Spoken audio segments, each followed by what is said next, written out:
doing some talking.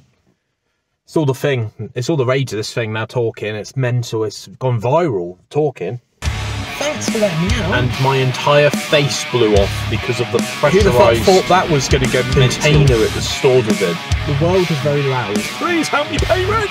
Oh my goodness, what's he talking about now? Hello everybody, and welcome back to another episode of ABP Rambles. Immediately getting distracted by the fact that my air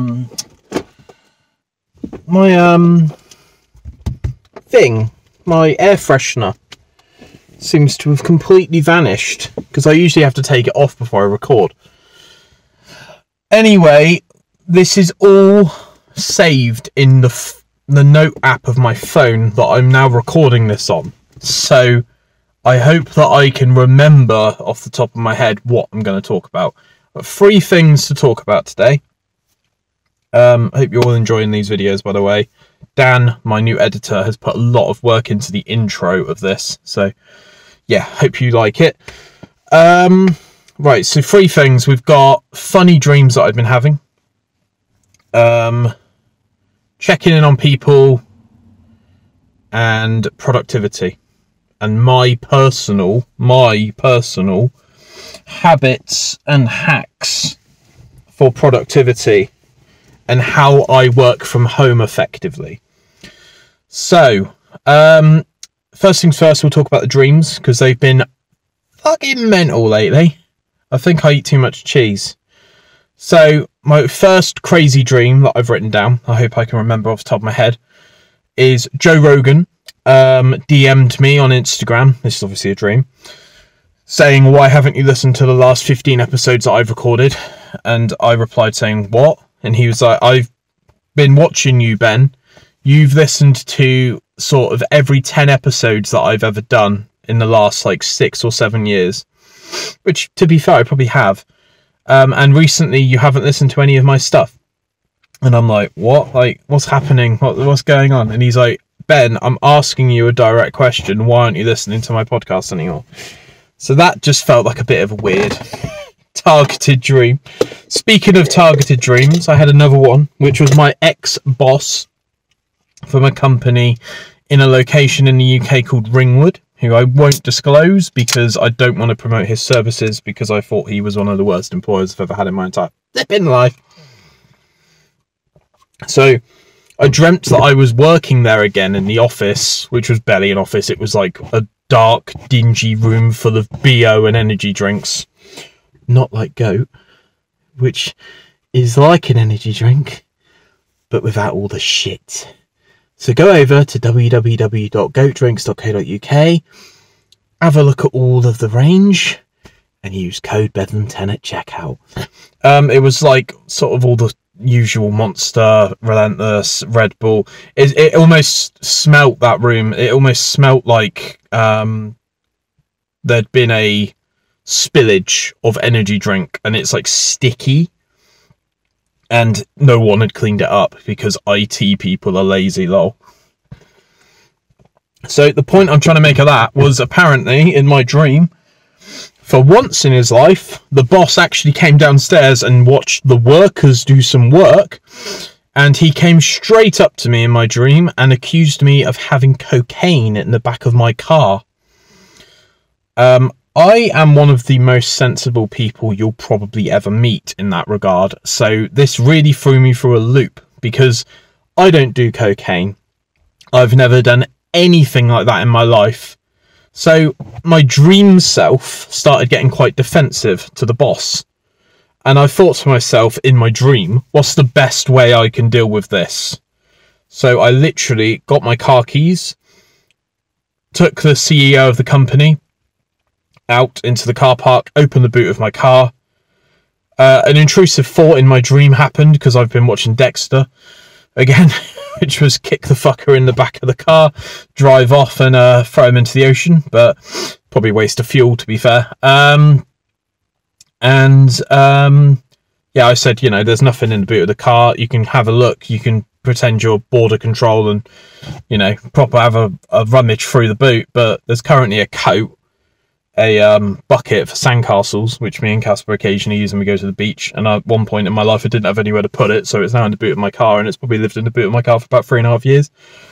And yeah, that just felt like a very strange dream. Once again, a very sort of personal attack, and just really confused the shit out of me. And I woke up, because you know when you get that residual feeling of like when you wake up, you're like, was that real?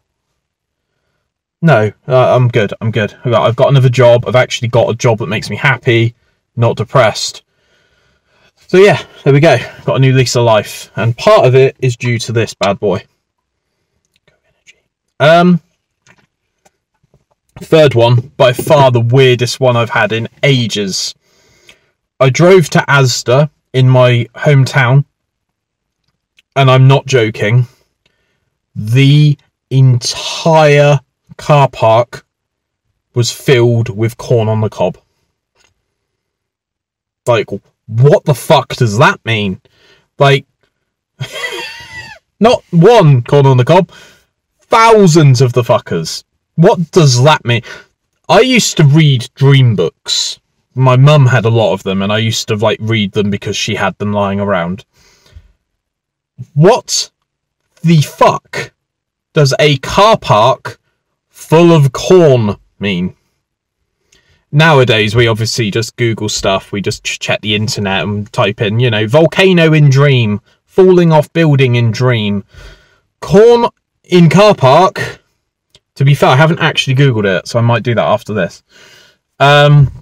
Yeah, just fucking mental. Just a weird moment. Because dreams are always this, like... It's always the same thing when someone tells you about their dream. It's like, oh, it was like the hall that I went to school in, but it wasn't. And it was always like a twist on the reality of something that's in your memory. But yeah, there we go. Let me know your weird dreams below, because there's, you know, we all dream, we all sleep, we all have funny moments like that. What else have I got? So I've got productivity tips, but first, I think something that's really important, especially post-COVID, we all need to get better at this, I think, because we've all got access to the internet, we've all got phones in our pockets, and we don't really like leaving them around for more than a couple of hours before they're back in our pockets or in our hands, and screen time is obviously through the roof at the moment. Please just check in on your mates. Please just check in on your friends without using it as a, whilst you're here, whilst I've got you, like, just literally just check in on people because you want to check in on them. Don't be like, hey man, how's it going? And then start typing, you know, the other day, like, it just, we all need to just be a bit nicer to each other. And I understand that some people, like, they've actually gone from smartphone to old phone, like Nokia 3410, because they just don't need it. And they are literally available by texting or calling, and that is it. And those are the options for those people, you know. So yeah, try not to make too many transactional relationships where it's, you know, I'll do something for me if you do something for you. Just do something for someone because you want to do it. It doesn't really come from a place of like personal feeling. It's just, I don't know. I've always been really, really good at checking in with people. And I feel sometimes people check in on me just because they want something off me, and it's just horrible. It just gives me the sense of foreboding. Last thing, and I'm going to wrap the video up. There's a guy parking right behind me, which is always a fun time. Oh no, he's going. Hello, mate. Subscribe. Cheers, mate. Productivity tips. So these are just things that I've found when I work from home, as a person probably with undiagnosed ADHD and a little bit of anxiety thrown in for good measure. These are just a couple of things that help me work from home effectively without getting distracted, because when you're working from home, you know, sometimes the washing needs doing, sometimes the washing up needs doing, the door goes, packages are coming in, your neighbour might knock on your door, you know, all of these things, right? And, you know, sometimes it's nice to be home because those things, you can manage them and juggle them and all that sort of stuff. What personally works for me when I work from home is I try to stay off my phone for 3 hours. Get it out of the room. Do not have it within your eye line, because as soon as that mother flipper is in your eye line, you are on your phone. And there's a couple of caveats to that, because I work in IT and a lot of systems that I access for my job are two-factor authentication. So I have to have my phone nearby. So what I then do is I hide my phone. Once I've put the code in and I'm logged into the system, I hide my phone to a point where I can't see it in my eye line. It doesn't have to be in another room. But get that fucking thing away from you, because oh my god, it is such a time sink. Try to listen to some lo-fi music when you're working to kind of feel like there's a bit of a pulse going on. Because sometimes I find that when I'm tapping away on the keyboard and I'm clicking, and if that's all you hear, then you're naturally going to start getting distracted by other stuff that's going on. Also, you can watch TV as long as it's something that you're watching passively and you're not actively engaging in it. Like, a lot of people say they need, like, background noise to sleep, you know. Another productivity hack, which is something that I hear a lot and I see a lot on LinkedIn, but it does seem to work for me personally, and it's called Eat the Frog. Do the first shit thing straight away. As soon as you log into your computer, as soon as you start at work, as soon as you walk into the office, do something that you've been putting off immediately. Eat the frog, because then your day can only get better. Put 1 hour of time in your diary to do the mundane bullshit.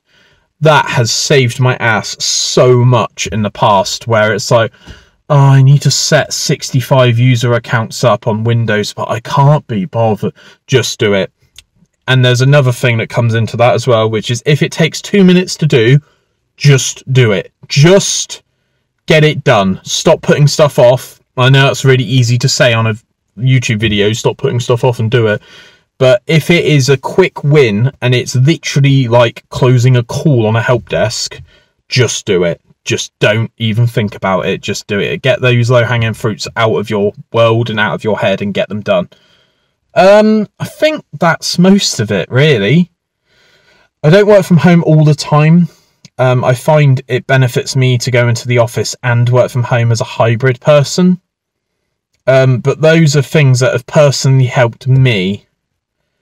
Also, you can also factor this in, providing that you live in a location that allows this.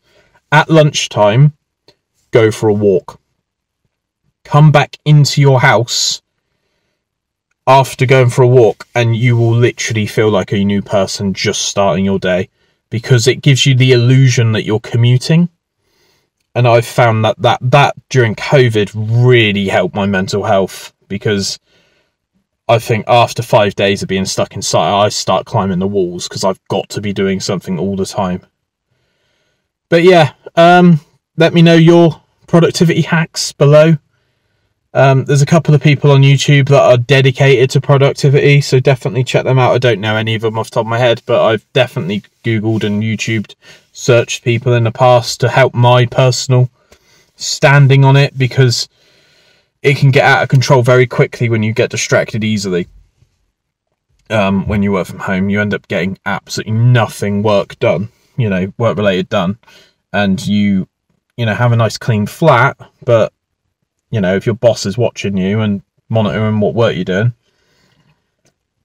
you might not be able to pay rent for the flat. So, but yeah, other than that, everyone's fine. Podcast land, everything's going really well. The next video after this one, which I'll probably put up on Friday, is in tomorrow. I'll probably put this up. I need Dan to put the intro in. Watch the brain whir away. The Go Energy interview will be up soon. John's been working his ass off on that. So, yeah, give John a little comment below saying thanks, John, for putting so much work into editing the Go episode. And speaking of the boys, check them out. Original Goat. Pomelo, grapefruit and mango flavour. They've also just released a watermelon one. They also have a mango one, which is just dedicated mango. And they have a cherry one, which, yeah, they're doing really well, and I want to see them succeed. Yeah, I think that's it. This is nearly 15 minutes long, so yeah. I think that's most of the things that I wanted to talk about. So yeah, there we go. Hope everyone's good. Hope you're all enjoying the podcast. Another podcast that I'll quickly give a shout out to. Sometimes podcasts work together, and sometimes shout outs don't even really mean anything. But check out Derek from the Wok Show. He does audio only episodes up on Spotify and all those other audio platforms. And we're planning to either meet up in Canada at some point in the future, or he's planning to come back on the show at the end of the year for a couple of 10-minute intervals, because I want to try and do an end of year catch up, because I didn't get to do that last year. But yeah, there we go. Check him out. He interviews lots of musicians, and he does a great job. So yeah, right. I'll speak to you all soon, guys. Keep it Bedlam, and yeah, subscribe below if you can. Donate some money to me on PayPal if you can. Don't do it if you can't do it. And yeah, I'll speak to you all soon. Bye.